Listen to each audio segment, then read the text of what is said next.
Hey guys, Adam here. Today I'm going to show you Venmo versus PayPal, which is better. So there's no difference in the platform's cost, no cost to open an account.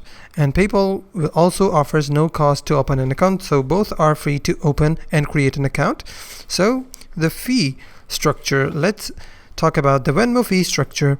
Sending money from a linked bank account, debit card or Venmo account balance is equal to no fee. Sending money via credit card will deduct 3% fee, and there are also a few other fees for some transactions such as cashing a check or receiving payments to a business profile.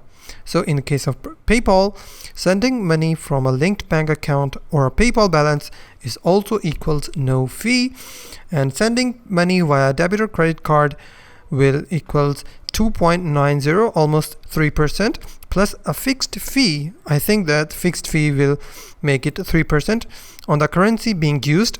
Sending money to internationally, 5% with a maximum fee of $0.99 and maximum of $4.99 plus any applicable fees for sending with a debit or credit card.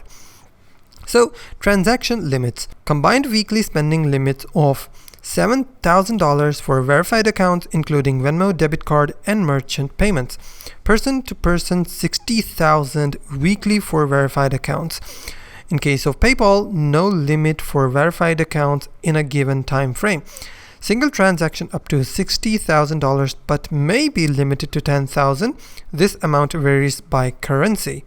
Availability: Venmo is only there. That's the biggest difference between Venmo and PayPal. Venmo is only available in the United States.